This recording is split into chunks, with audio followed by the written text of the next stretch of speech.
We're going to call the meeting for Akron City Council to order. We're going to have the clerk read the roll this evening. Taylor. Connor. Aye, here. Freeman. Here. Fusco. Aye. Hamer. Aye. Lombardo. Aye. McKittrick. Aye. Malik. Aye. Neal. Aye. Omobian. Aye. Samples. Aye. Somerville. Aye. Swirsky. All members are present except for Baylor and Swirsky. Thank you so much. At this time, we will be led in prayer by Minister Penny Card, who is Associate Minister of Holiness Church of Christ. Immediately following our prayer will be led in the Pledge of Allegiance by Councilman Kamer. All right, you would like me to begin now? Yes, please.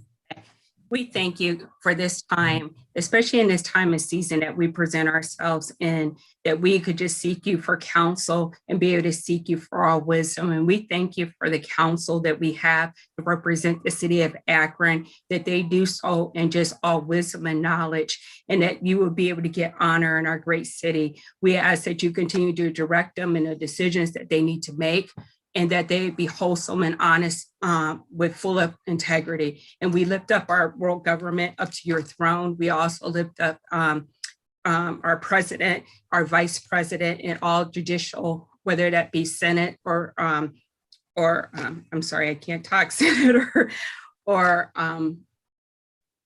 all judicial government. Lord, we just thank you and just praise you, Lord, for all that you're doing on our behalf. In Jesus' name, amen. Amen. Thank you so much, Minister Card. I pledge allegiance to to the flag the of the United States of America and to the republic for which which it it stands, stands, one nation, under God, indivisible, indivisible, with liberty, justice. justice for all.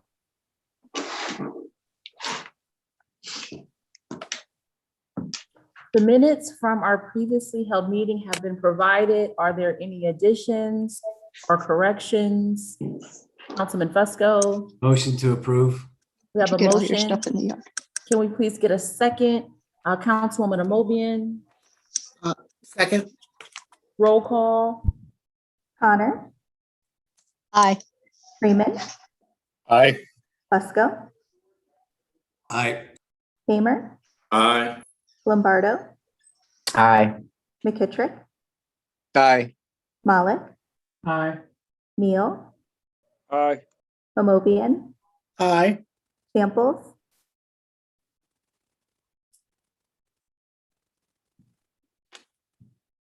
Aye. Somerville. Aye. The minutes pass 11-0. Before you, you have the consent agenda. Motion to approve. Councilman Fusco. Motion to approve the consent agenda.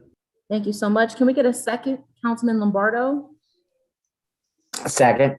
roll call. Connor. Aye. Freeman. Aye. Fusco. Aye.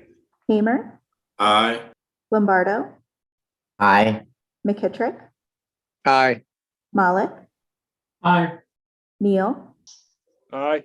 Omobian. Aye. Samples. Aye. Somerville. Aye. The consent agenda passes 11-0. Thank you. We do have one public hearing scheduled for this evening. Clerk will read in item number 1. Notice is hereby given that the following public hearing will be held by the Council of the City of Akron on Monday, May 24th, 2021, during the council meeting at 7 p.m. Ordinance authorizing a conditional use to construct a car wash at 497 East Waterloo Road. Thank you. Mr. Antonucci? Yes, thank you, Madam President, commission members, council members. Jason Fenton, doing business as Express Wash Concepts, is requesting permission to construct an automatic car wash at this location. Proposed car wash facility would be centrally located on the lot, perpendicular to Waterloo Road. Exterior wall materials will be a combination of brick veneer and 2 complementary colors, fiber cement horizontal siding, and an aluminum storefront window system. 2 entry/exit drives are proposed, 1 on either side of the facility. 3 queue lines are provided on the east side with traffic flowing counterclockwise to enter the automatic car wash from the rear. A total of 25 parking spaces are provided to the west of the structure. 18 of the spaces include self-service vacuum facilities with the suction motors located at the front of the parking area. The petitioner anticipates a retaining wall of 8 to 10 feet in height along the rear of the property and substantial landscaping across the property for screening purposes. The Office of Integrated Development is of the opinion, however, that the proposed car wash facility is not an appropriate use at this location. One goal of the Land Use and Development Guide Plan is to preserve and protect single-family residential neighborhoods by eliminating present and preventing future conflicts of land which are detrimental to residential neighborhoods. The continuous vehicular traffic associated with an automatic car wash could create the potential for excessive noise, odors, and glare, which would likely be disturbing to the cul-de-sac neighborhood to the north. Planning staff would prefer to see a use at this location, which generates less vehicular traffic and provides a walkable amenity for the adjacent neighborhood. Office of Integrated Development and Planning Commission recommend disapproval. Thank you. Thank you so much.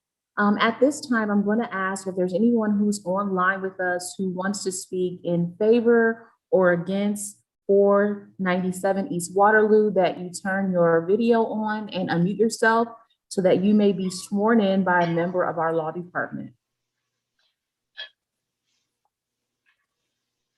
Okay, those wishing to testify during this public hearing, please raise your right hand.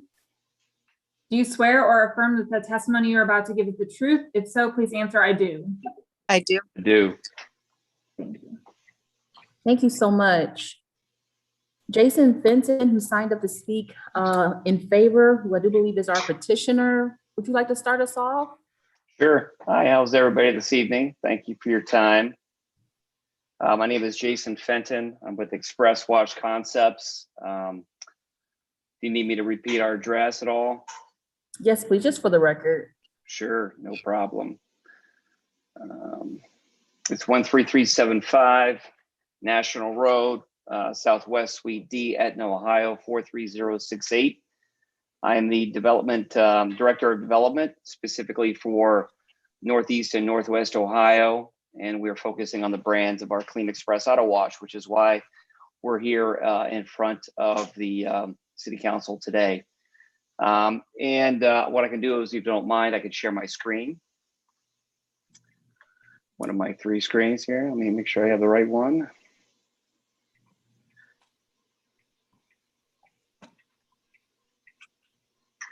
And I can go through this pretty quickly, as I know a lot of you have seen this. But a general overview is we are proposing to have ground up construction and the current vacant parcel here on 497 East Waterloo Road, bordering or in between, the Dollar General and the Hideout Bar across the street from the Giant Eagle Center. We're proposing approximately just under a 4,000 square foot building, consists of our express tunnel and 2 access points with a stack lane here, stack lanes, multiple lanes, and you would ultimately access from the rear of the property. Mr. Antonucci mentioned the producers for the vacuums are in this location in front, as well as the exit to the car wash tunnel is facing south or to Waterloo Road. These are our stack lanes, pay stations here.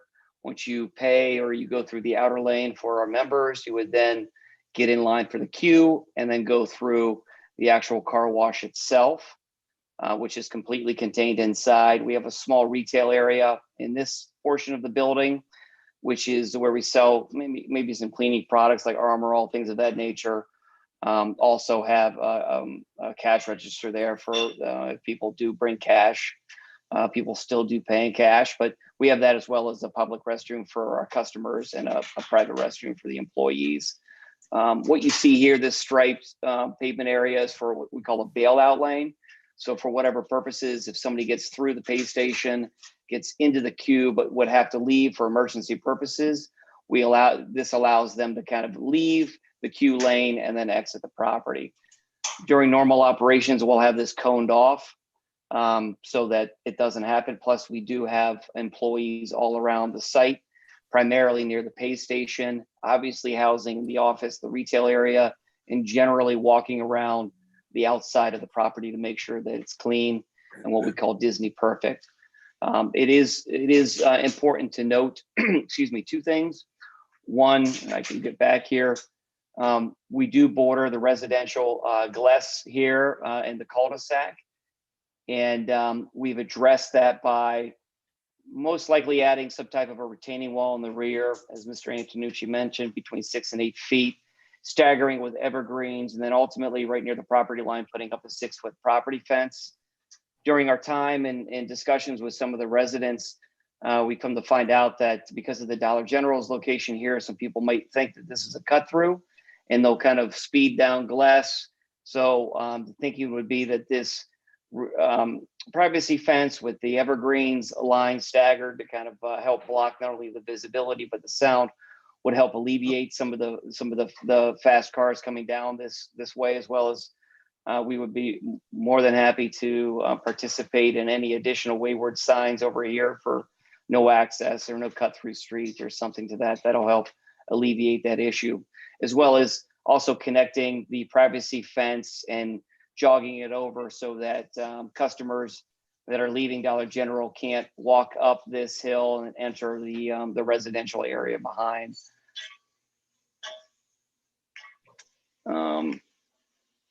And also, as we mentioned, the dumpster, I didn't mention this, but the dumpster is here again in the front, bringing all the kind of the major noise producers, i.e. the 2 vacuum producers here and here that feed the line of vacuums here, as well as the dryers for the car wash. It's important to note that each of these stations for the car wash, for the vacuums, have their own trash receptacle, but they are whisper quiet at each car or each station. Really, the vacuum itself or what catches the debris are the producers that are located here, and we're proposing screening them as well. So we've added considerable landscaping in the rear of the property, in addition to the privacy fence, along with screenings along here near the street, as well as some nice vegetation for a proposed monument sign that will get down the road.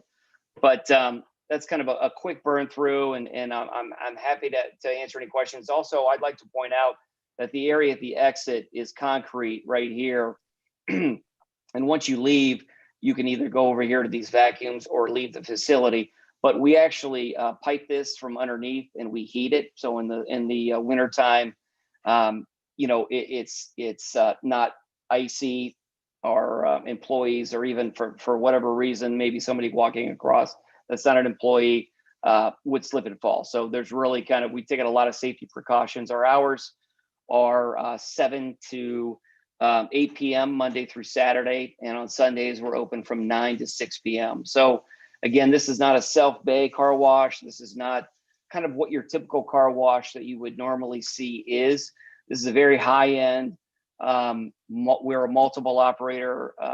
We are now up to 48. I think last time when I was with Planning Commission, we were around 35, but we acquired a company in the Virginia area recently. So that kind of bumped our numbers up. But we've been in business for 12 and a half years, have multiple locations. And as we mentioned earlier in the meeting, we're very community oriented and very philanthropic. So with all that being said, the on-site manager is responsible for the cleanliness, the safety of each of these. And after we're closed, we turn off all the lights. We don't illuminate anything in the evening. It is a shutdown business. And then in the summertime or around now, 8 o'clock comes around, it's still light out, but we're not washing cars. So with that, I'm happy to answer any questions, or if you want to allow other people that are for or against, I'm all for whatever process you all want for answering questions. Hey, thank you so much. So at this time, we'll kind of just open it up to some others who want to speak in favor of this proposal. Mrs. Lott, I see you on. I am. Can you hear me? I can. You want to bring forth some comments this evening? Okay, originally, when I had heard about this, I was not for it, but that was before I spoke to Mr. Fenton, and mostly because there were other car washes nearby. He's aware of this, and so was Donnie Kamer. But in talking with him and in looking through the plans and Googling all their operations, honestly, for me, and I'm right at the end here, I don't think it's a bad idea. It's a business that opens and closes. The hideout itself creates a lot of noise over there after hours, especially since they're open late. My husband and I both like the idea that this is an open closed business, no open bays. There are employees on the site. There will be vegetation. There will be fencing. All of that is very positive. That field right now is really just kind of an eyesore with a lot of trash between Dollar General and the hideout both. The noise, if you were to put in something else, like, I mean, apartment buildings would be horrible, the noise coming and going. And there's already a lot of noise back here from the bar that's over on Brown Street and really from the hideout at night. So for us down here on this end to have something with people on site, hours of operation that open and close that are reasonable, I don't really see a downside to it. I would be more in favor of that than any kind of a retail business, and especially, wow, no apartments there at all, because that's coming and going all times of the night. So I'm very much in favor of this, and it's mostly, it would be myself and then Ashley, if she's on, that would be most impacted by this. And if they could stop the traffic, the foot traffic back and forth through Dollar General, which it's not that big of a deal for me, but I know it is for some other residents. I don't see a downside to it. Okay. Thank you so much, Mrs. Lott. Mrs. White, are you on? I am. Okay, would you like to bring forth some comments this evening? Absolutely. I agree with Mrs. Lott. I mean, I'm across the street from her. I'm the end in the cul-de-sac there. And honestly, the foot traffic that the Dollar General brought is overwhelming. But for me, it's more than that. I think them putting up that fence and the evergreen would put off that presence that there is no through right there. We have so many people fly down West Avenue. I have 3 children that play basketball. They're in the street because my basketball hoop is right there at the end of our driveway.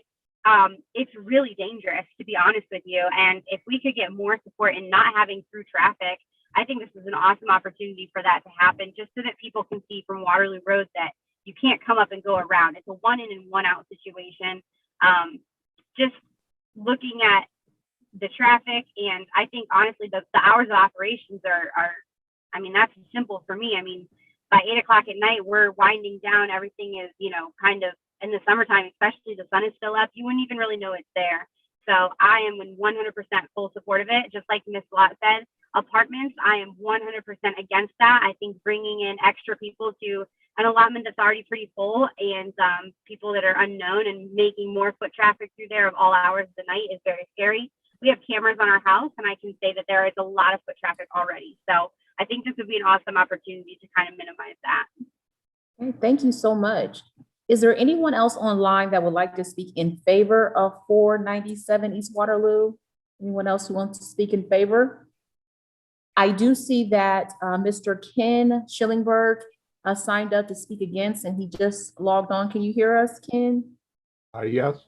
Okay, so I'm just going to ask that you be sworn in by a member of our law department, and then you can bring forth some comments. Okay, do you swear or affirm that the testimony you're about to give is the truth? If so, please answer, I do. I do. Thank you. Thank you, Madam Council President and City Council members. My name is Ken Schillingberg. It's Schillingburg. I live at 1843 Sunset Avenue, Akron, Ohio, 44301. Sunset Avenue is parallel to Glass, Redwood Avenue, and then Brown Street, which all those 2 of those 4 streets then intersect into Waterloo Road. While the Clear Express Auto Wash Company appeared to be a fine company, I believe that their proposed car wash at 497 East Waterloo Road is not a good fit. First, within a 5-mile radius, I found 21 car washes. They range from small hand car washes to full service ones similar to the one proposed. The closest car wash is within 1/10 of a mile. At 3.4 miles, a Soak City, appearing to be similar in concept to the one proposed, was recently opened. I question the need for another car wash with the current concentration. Secondly, the hours of proposed operations are 7 to 8 Monday through Saturday and 9 to 6 on Sunday. This means the possibility of adding noise from idling vehicles, additional vehicle noises and machine noises at a much earlier hour than what the current businesses have.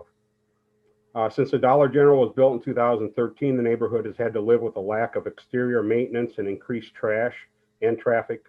While the proposed car wash makes promises to maintain their property and control their trash, similar promises were made by Dollar General. We take pride in ownership of our homes and feel that our business neighbors should do likewise.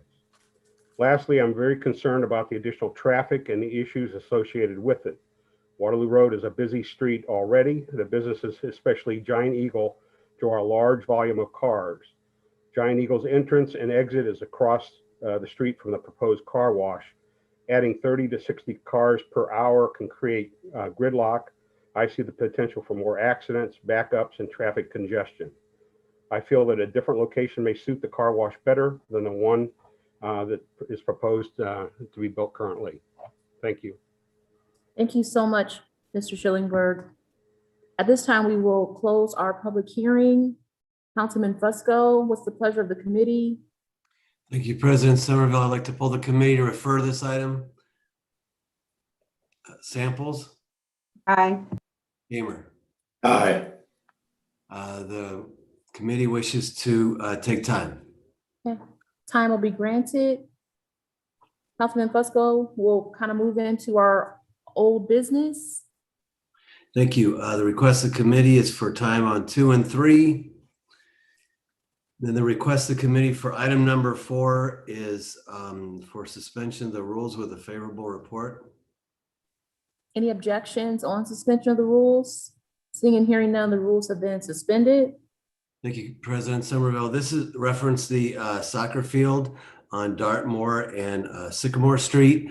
There was some concern reference the some trees and how it would impact the neighborhood. I understand Council Representative Cameron worked on that, and now we're asking that it be passed and move forward as it's been resolved.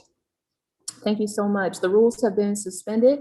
The committee's report is favorable. Roll call. Connor, Aye. Freeman, Aye. Fusco, Aye. Hamer, Aye. Lombardo, Aye. McKittrick, Aye. Malik, Aye. Neal, Aye. Amobian, Aye. Samples, Aye. Somerville. Aye.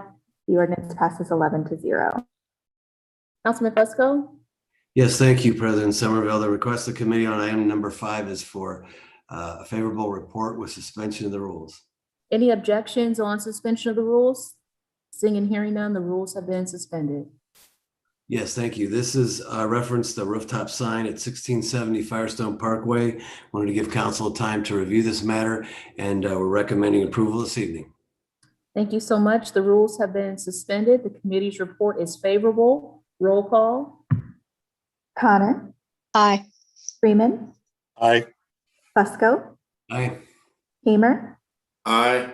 Lombardo, Aye. McKittrick, Aye. Malik, Aye. Neal, Aye.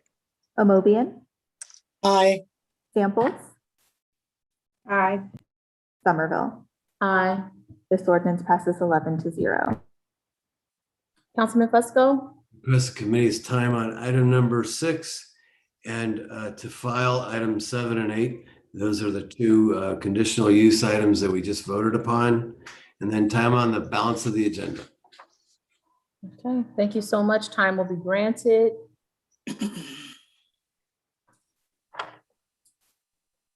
Councilwoman Samples, do you have anything on public service?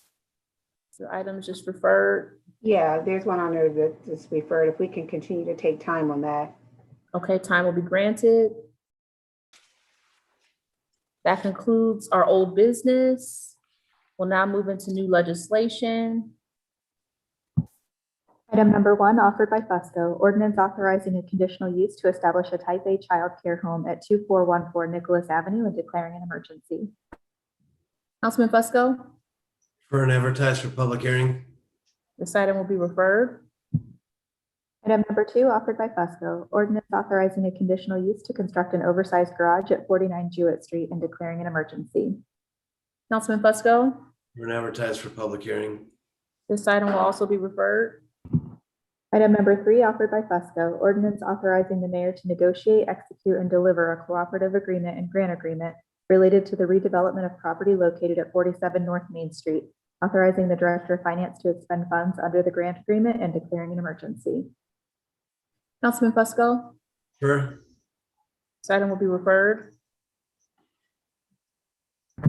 Item number 4, offered by Fusco, ordinance authorizing the director of public service to enter into an agreement or agreements to grant an easement on city-owned property to Akron Children's Hospital for the construction of columns and overhang canopy for the Akron Children's Hospital outpatient facility and declaring an emergency.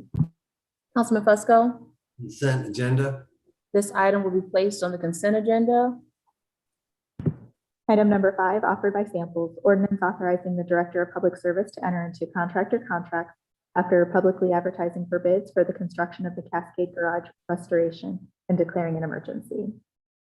Councilwoman Samples. Thank you, Madam President. Consent agenda, please. This item will be placed on the consent agenda.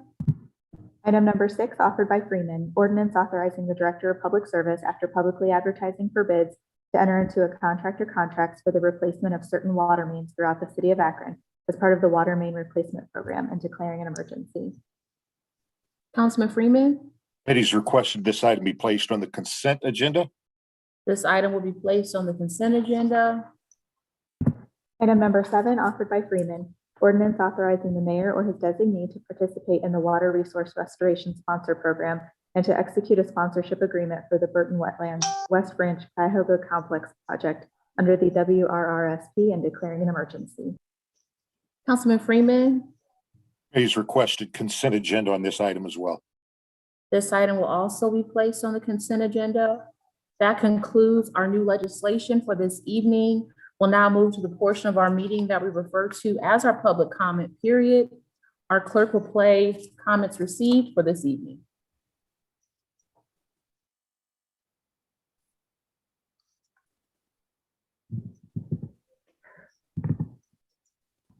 Yes, my name is Carl Sims. I own a home at 295 Lloyd Street, Ward 3.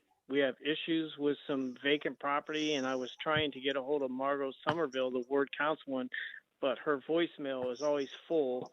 And I would think as a representative of that ward, a lot of people don't have email capabilities, that the phone should be able to accept a voicemail so she can get back to whatever issues are going on in her ward. I would appreciate it. Thanks. Hi, my name is Christina Mariola. My address is 6296 Lakeview Drive, Kent, Ohio.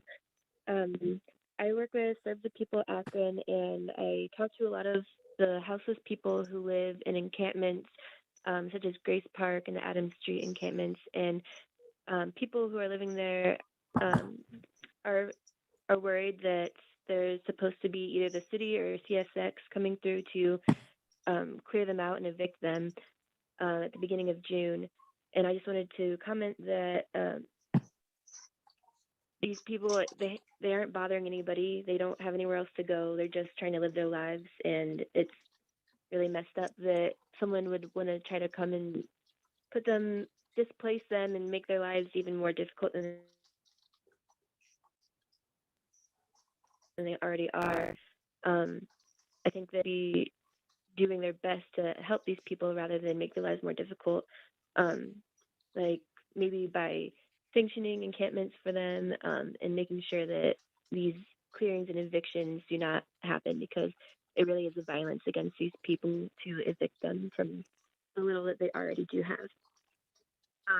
So yeah, I think it's really important that the city tries to help rather than to evict the houseless people in these encampments. Also, I wanted to mention that it's worrisome that the Akron Police Department has officers with ties to extremist groups like the Three Percenters. There's an officer who's openly displaying a Three Percenter tattoo, and he doesn't even live in Akron apparently. So I'm wondering why the police department is okay with allowing officers who don't even live in the community and also have ties to violent extremist groups to be a member and to serve in the Akron community. And I'm wondering if there are other officers who also have ties to extremist groups. It's just a really concerning thing to find out about. Okay, those are the two things that I wanted to mention today. Thank you for your time. Goodbye. Hi, my name is Janelle England. I live at 1364 Astor Avenue in Akron, which is in District 7. I'm calling about 2 points today. The first is about the recent rumors that residents living at Graves Park and Adams Street encampments will soon be forcibly removed from their homes. I was hoping that someone from the council could provide clarity as to if and when this sweep will take place, who is in charge of this decision, and what is the reasoning behind the rumored evictions. If the evictions do take place, what is the city's plan to take care of the people who are displaced? I think a simpler solution that would save taxpayer money is for houseless encampments to simply be sanctioned. The second point I'm calling about today is the fact that a member of the APD has a 3%er tattoo. Given the storming of the Capitol in January, I'm sure we all understand the inherent problems of someone whose job it is to uphold the law being a member of an anti-government militia group. I'd like to know what the city is doing to review his prior interactions with the public and any complaints previously filed against him. I'd also like to know when the city will begin a thorough investigation of the APD officers to make sure that there are no other members with ties to extremist groups. If you'd like to follow up with me, I can be reached at 330-592-0179. Thank you for your time. I hope you have a good evening. Hi, my name is James Quinn. I live at 95 Manor Road, Apartment A in Akron, Ohio, 44313.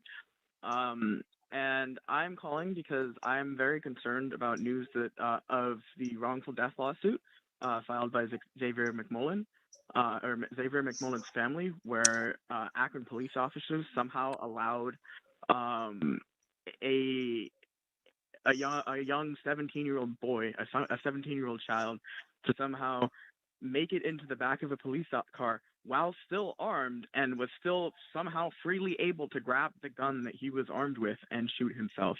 This is a severe case of police misconduct and police deviance, and also leading into that, tying into this as a segue, or not really, but I also have really big concerns about an active 3% militia member in the Akron police. He has 3% tattoos. Based on the Anti-Defamation League, the 3% militia is an anti-government militia, and that seems like a big conflict of interest for a police officer. I'd think that would be something that you would want to screen out from your police officers, somebody who's against the government. And additionally, I've been hearing a lot of news about a tent sweep for a lot of our houseless individuals in our city on June 2nd. What's that about? I know that all of the city officials are going back June 2nd, so I'm guessing it's just coinciding with that. If we could have some more information about that, that would be really awesome. I can be reached at 330-808-0231. Thank you, and have a good rest of your day. Hi, my name is Evictions Kumar. I'm from 316 Ensemble Drive, Cuyahoga Falls, Ohio. Calling about a few issues today within the Akron Police Department and also the citywide sweeps occurring to our homeless population. For the Akron Police Department, I've heard about a 3% extremist gang members being a part of the Akron Police Department. There's been photos that have been shown, that have been passed around, and I just want to make sure that there's something that is being followed up with that, and that City Council is providing the public with information regarding that. There's also been documents and photos of the Akron Police Department laughing on Facebook about a child's death, Xavier McMullen. I also hope there's been follow-up with that, and also information regarding police officers and their conduct outside the police department. On the other topic, there has been rumors about a June 2nd sweep against the homeless population within Akron. We need to make sure that if this is occurring, or if there's enough information for our homeless population to take care of their things and know where they can go to in terms of housing, transitional housing, or somewhere they should not be taken advantage of or exploited, in the sense that they should have the proper information on hand to know how to handle what's coming to them. And if this is being done as a rumor or something along those lines, there needs to be proper information, especially for those who are advocates for houseless folk, and making sure that they're taken care of in whatever does happen. So thank you, and have a good day. Hi, y'all. This is Nick Casiopo, 41 Marshall Avenue, Akron, Ohio, Ward 1. First, I hope we were able to finally receive a statement from the Akron Police Department and the police auditor on the officer with the 3%er tattoo. The complete silence, lack of transparency, and lack of accountability from the APD, the police auditor, Mayor Horgan, and most of City Council is quite honestly pathetic. Y'all are paid by the taxpayers and serve the taxpayers, but can't be bothered to return emails, phone calls, and actually carry out the sort of oversight you spent months talking about. On our own time, we've done what the police auditor, the APD, and local media should have done weeks ago. We believe the officer with the 3%er tattoo is Philip Sr., a resident of Waterloo who joined the force in 2017. We have evidence that he got the tattoo quite recently, sometime between June 2018 and January 2019. That means that a person who doesn't even live in Akron yet patrols our streets felt it was appropriate to proudly don an extremist tattoo while on the APD payroll. This is disturbing, to say the least. To be clear, though, we do not believe Phil is the only APD officer with a predisposition to violent extremist ideologies. If he felt it was okay to get this tattoo, we are positive other officers have done the same, or worse tendencies. This is yet another excellent example of why we cannot depend on the APD to keep us safe, nor to be accountable to our communities. We would also like a statement from the APD employee who felt it was okay to laugh at a Facebook comment using the official APD account that in part referenced the child who died in police custody and a man who is currently suing the APD over a recent and documented case of police brutality. At best, this is unprofessional. At worst, this is yet another indication that the APD is an unaccountable organization that revels in its disregard for the life of fellow Akronites. To all City Council people, but especially the councilmen who voted down the George Floyd resolution, specifically Freeman, Kamer, and McKittrick, I ask, is this the sort of behavior you respect and support in your police department? Do you find the death of children in police custody funny like someone in the APD does? I expect each of you to actually speak on this issue. Otherwise, I take deafening silence from each of you as support for this sort of pathetic and disgusting behavior. Last, we've received a number of reports that either CSX or the City of Akron is planning to forcefully and violently evict houseless folks from their homes at the Grace Park and Adams Street encampments. This is unacceptable and will not be tolerated. A city or an organization that would further brutalize houseless people is devoid of humanity. These people are simply trying to survive, and that the City of Akron continually fails to protect them and continually actively further harms them. Enough is enough. We demand all encampments be immediately sanctioned and all further camp sweeps be halted. I hope whoever is planning this camp sweep seriously reconsiders, and I hope Council can take swift action to actually protect these people from further harm. I look forward to my supposed.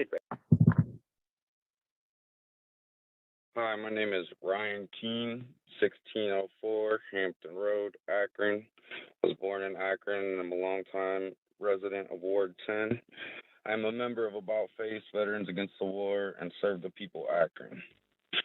For weeks now, there has been no transparency or accountability from Mayor Horgan, the Akron Police Department, and most of City Council.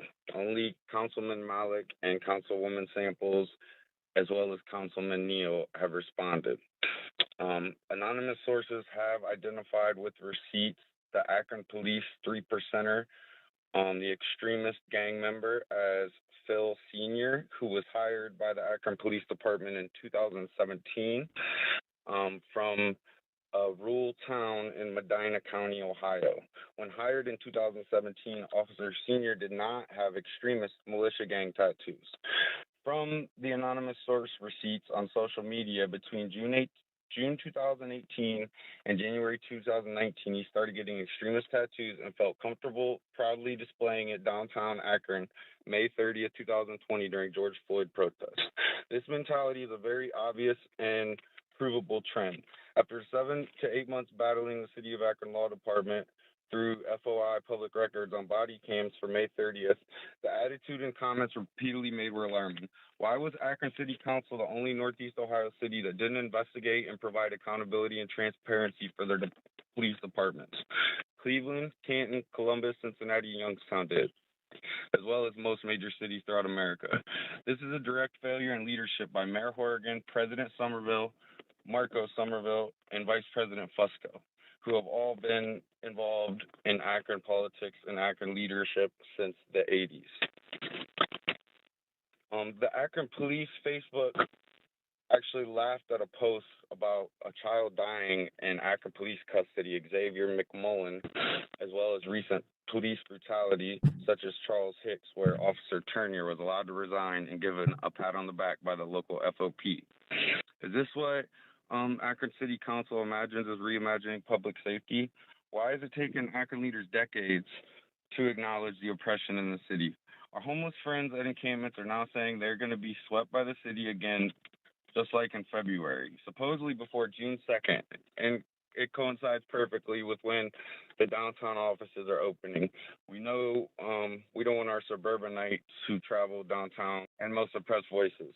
Lastly, boycott and divest from the Kulu app, Akronite, which only has 4,000 downloads and will provide an Israeli business with $100,000 in operating costs from the city per year, in ties with our sister city in Israel, who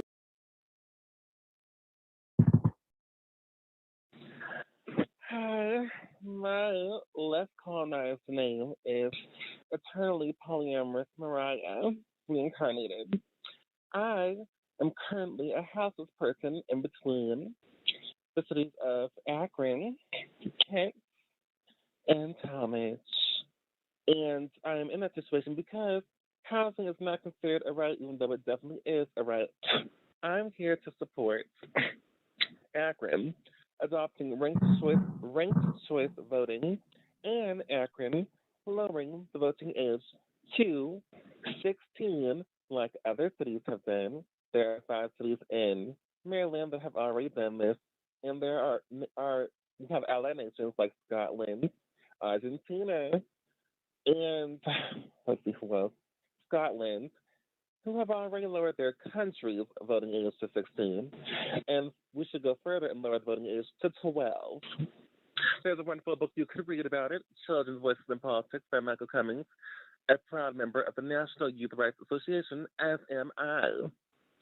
Further, Akron needs to adopt a moratorium on rent, and Akron needs to designate land that the city is not using in a community land trust so that houseless people like myself, can comfortably set up tents, set up shelter, build sheds on these unused lands so that we do not have to worry about the police harassing us with police state military terrorism, tasing us, pepper spraying us, and putting all of our belongings in trash dumps. Again, I'd like to remind y'all that I do support Akron Serves demands of that housing is a human right, and that land that is not being used by the city should be used to put into a community land trust.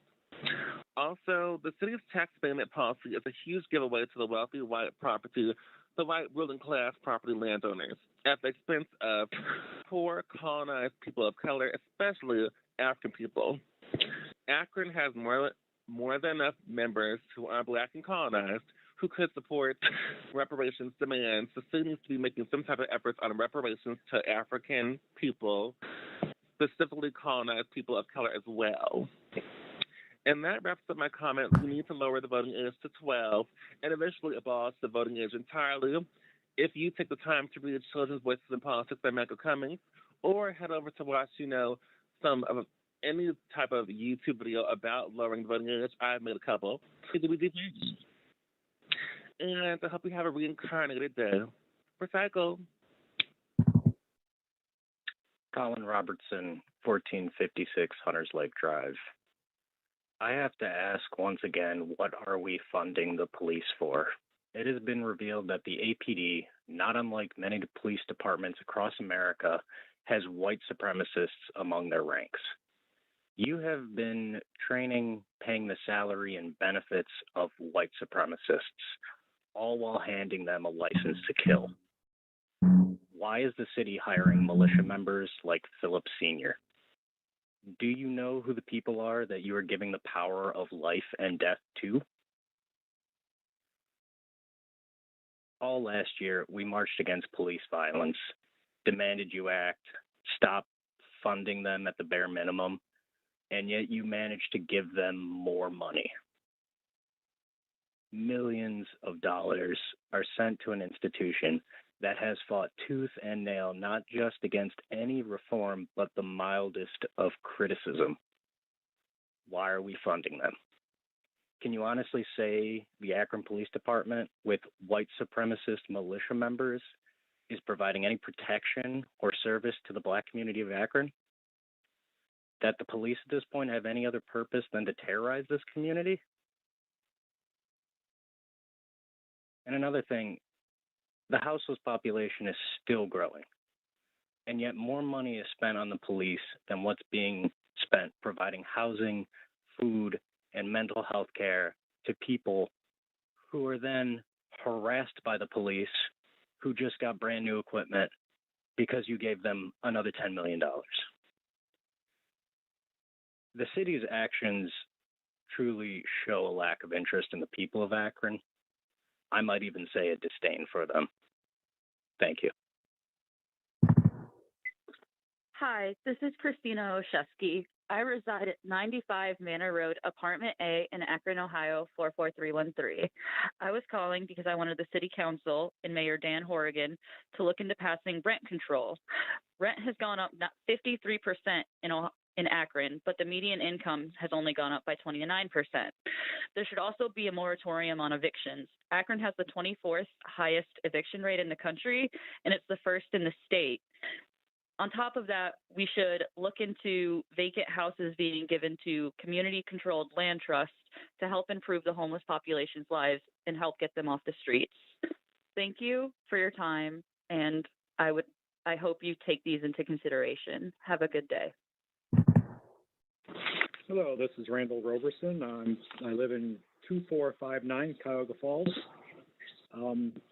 City Council and Mayor Horrigan need to pass rent control. Rents increased 53% in Akron when wages have only gone up 29% over the last 20 years.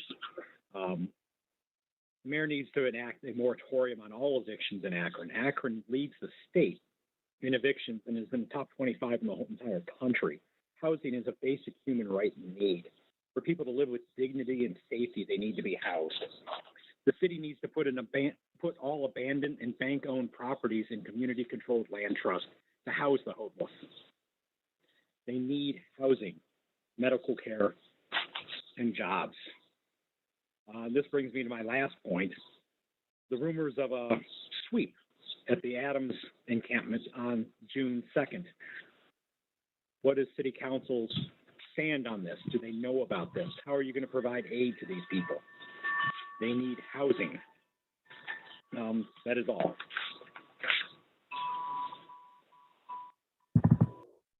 Hello, City Council. My name is Faith Wally. I live at 2546 Newton Street, Akron, Ohio.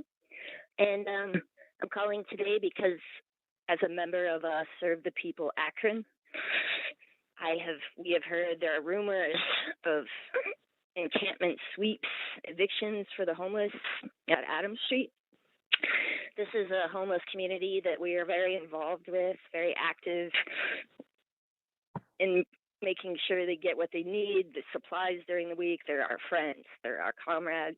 And unless you're moving them, or the city of Akron plans to move them into housing, all you're doing is displacing people. Please don't do that. Thank you. My name is Ryan Murray, 2546 Newton Street, Akron. First off, abolish the police. They have no business in our communities. They do not keep us safe. They should all go now. Second, I'm hearing there's going to be homeless camp sweeps coming up. My suggestion is that does not happen. The community is not happy, will not be happy, and you will be hearing from us if it does happen. These are human beings. They have nowhere to go. You don't offer them anywhere to go.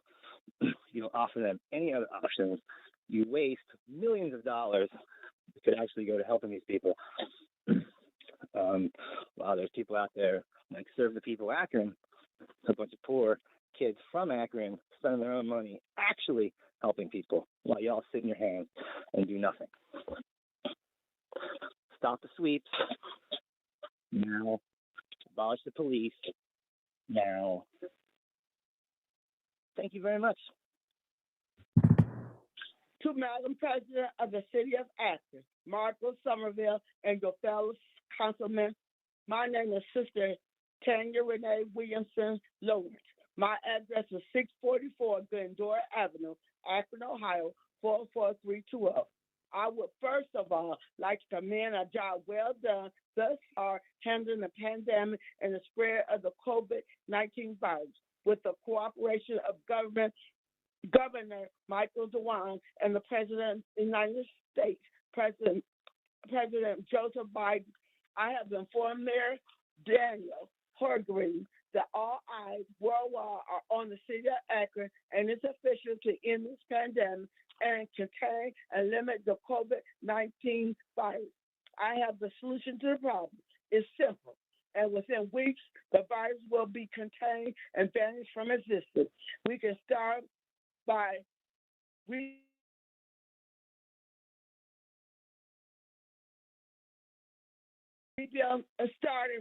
the First of all, we have to realize that no one, even now, have a real solution to the problem and grasp it at straws while lives are being lost. Second of all, anybody, have to humble themselves and ask God.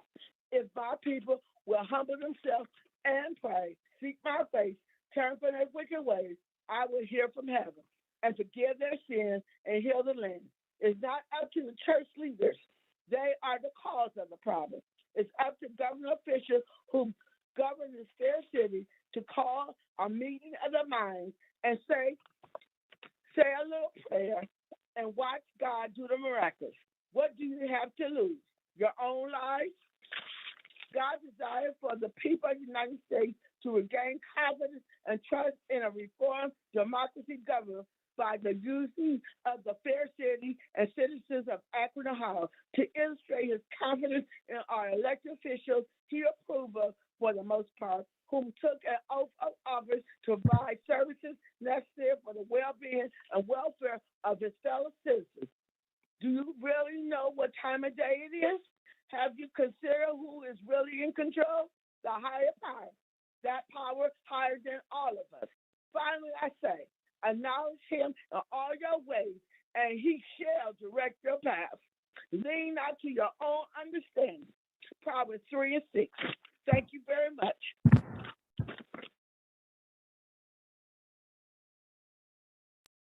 That concludes our public comments for this evening. Again, we want to thank all of those who participated in this process. Again, all of our comments have been forwarded to the appropriate council person and department. At this time, we will go over our committee assignments, rules. Councilman Freeman. 2 p.m. Public Safety, Councilman Kamer. 2:15, June 7th. Thank you. Budget and Finance, Councilman Freeman. 3 p.m. Parks and Rec, Councilman Neal. 1:45. Planning and Economic Development, Councilman Busco. 1 o'clock. Housing and Neighborhood Assistance, Councilman Busco. Subject to call. Public Service, Councilwoman Samples. 2 p.m. Health and Social Services, Councilwoman Amobian. 2:30. Public Utilities and Green Committee, Councilman Freeman. 2:45. Okay, thank you so much. Before we open the floor to any additional comments, I did ask if Mrs. Ellen Lander-Nish would bring forth just an update as it regards to the APD officer and the 3%er tattoo. Thank you, President Somerville. So just on behalf of Mayor Horgan, I do want to make it clear that Mayor understands and shares the community's concerns regarding this symbol and its association with dangerous anti-government and white supremacist views. as was previously stated, the Akron Police Department Office of Professional Standards is currently undertaking an investigation into that tattoo and that officer. And I spoke with Acting Mayor Leeser, or I'm sorry, Acting Chief Leeser and Major Capers just this afternoon. And I know that that investigation is going to be concluded soon. So we'll have more information for you at that time. But just wanted to reiterate that the department's taking the concern very seriously and that we will have more information to share with council here pretty soon. Ellen, thank you so much for that update. At this time, is there anything else coming before council? Councilman Malik? Thank you very much, Madam President. I really appreciate Ms. Nish filling us in with an update on that. And I hope that, we hear shortly on what the outcome of that is. I think that the two concerns raised this week, which we also discussed last week, even when if there's not information that's available, even small things or things that seem small like this can undermine people's trust, and they can play into people's fears and some of the worst stereotypes that people have about officers. And so I think it's important that things like this be answered forthrightly. I know in the case of the Facebook post in which the police department laughed at the police department Facebook page, did the laugh reaction to this comment about people dying in APD custody or in custody. It was said that this was an accident, right? Well, the response then should be proportionate, should be some kind of follow-up. Oh my God, it never meant for this to happen. This is a horrible accident, and we would not ever want to be seen as laughing at someone's pain and not silence, right?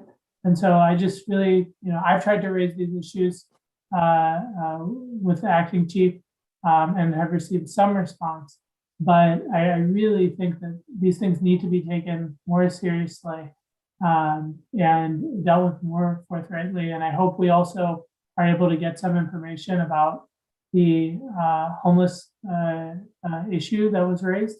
I think we won't be meeting until after the date that was mentioned. So I hope we can get some information. So again, we can share with folks. Thank you so much, Councilman Malik. Councilwoman Samples? Thank you, Madam President. So just piggybacking off what Councilman Malik said about the homeless camps, if we could find out some more information about that, I think it would give a lot of us a lot more ease knowing if these are just rumors or if they're true. And could we get an update? Because that's very concerning if it's true, because this is the first that I've heard of it during these calls. So that's concerning. And second, while I have Ms. Nish on the phone online here, because I don't see anybody from the Akron Police Department, if we could look into if there's a liquor license over at the Sky Lounge on South Street, where the old Chuck Steakhouse is located. I thought it was maybe an after-hours spot, but I saw it on the police report today, which was very concerning because between myself and all the residents over there, we have reported this place numerous times, like numerous, to the point where it should be. So if we could check and see if they have a liquor license, if they do, I need to move forward with doing some things to having that liquor license revoked, and talking with John York about further actions before one of those residents over there end up getting hurt because of a stray bullet, because some of their houses are being hit with bullets. And this is an ongoing issue and it's not getting better, it's getting worse. So if you could look into that, I'd really appreciate it. Thank you so much, Councilwoman Samples. Councilman Fusco? Yes, thank you, President Somerville. I'm going to reserve comment, reference the officer from Wadsworth with the tattoo until we find out exactly after the investigation is conducted and the results are revealed. In terms of someone living in Akron or not living in Akron, I can remind some of us are aware of this, some of us may not be, but the voters in Akron voted twice for residency, and a federal judge decided that that didn't matter. So therefore, that's no longer an issue. So one can live wherever. However, though, in terms of some of the comments that we did hear, it seems as though, and I think we all share a concern, we want to make sure that our police, as well as all of our city employees, are not joining extremist groups. But some of the comments, folks are using a pretty wide brush in terms of our Akron Police Department. We have men and women that are out there saving us, basically protecting all Akron residents. And the majority of them, the vast majority of them, they do a great job every day. Every day they go out there and they put themselves online. And I would just like to say that if we do have bad actors, absolutely, we need to address that. And I know APD has done that in the past. We have seen that in the past happen. And we appreciate this being brought forward. Investigation is being conducted. And like I said, it's unsettling to me whenever we hear and statements are made about our entire department that I believe does a great job for us. Thank you. Thank you so much, Councilman Fusco. Councilman Freeman? Yeah, I appreciate Councilman Fusco's comments, and things are being investigated, and I don't know if anybody from Akron Police Department watches city council meetings, but there's a lot of people out there that appreciate what they do. And sometimes it feels like week after week after week, it's even been said, we've got problems.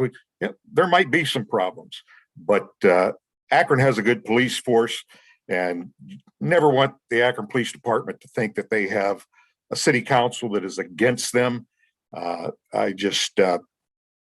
And I would remind folks too, we are hearing week after week about the tax abatement for new properties being built in Akron.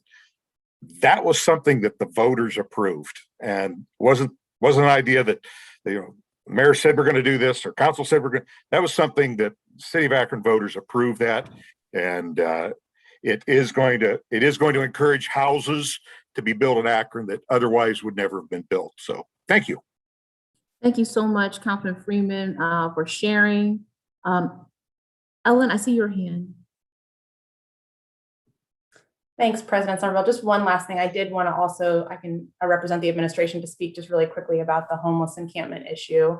I do want to say that those conversations are happening as the COVID pandemic is reaching a different stage, and there are some orders being changed and being lifted, that we are going to continue to be extremely collaborative with our partners in the community. So the organizations that do outreach and that serve the homeless population, before anything would to be done at these sites, we will keep council updated before any actions are taken to address some of these homeless encampments. But that those conversations are happening now. We are receiving a lot of complaints, and we're looking to address the issue in a very again, collaborative way, in a way that meets the needs of these individuals. We're going to be open about that process, and we will include council in those conversations. Thank you so much, Ellen, for providing us with that update. Is there anything else coming before council at this time? Councilman Malik? Yeah, with respect to the comments that were made previously regarding the police department, I think that all of us on this call appreciate the work done by our police officers. But respectfully, when legitimate concerns are raised, even if they're raised in angry tones, even if they're raised with angry rhetoric, even if they're raised, sometimes in those ways, they need to be addressed and they need to be dealt with. And when the response is something like, "Oh, well, that was an accident," or "Oh, that's being investigated," and the follow-ups are unresponded to, that really creates a lack of trust. And again, it plays into the worst stereotypes that people have. And so then people do paint with a broad brush, and that's wrong. But we can't be defensive when people raise concerns. We have to address them head on. And so I appreciate that this is being investigated. I appreciate the statement that we'll know more. But I really think, when we go to our corners on these issues, it's precisely what perpetuates them. Thank you so much, Councilman Malik. Anything else coming before council at this time? Just as a reminder, we will not meet on next Monday as it is Memorial Day. So we will be back online on June 7th. Do we have a motion for adjournment? Motion to adjourn. We have a motion to adjourn. If there are no objections, this meeting is adjourned. Concludes the live broadcast of Akron City Council. Margot Somerville, President of Council, presiding.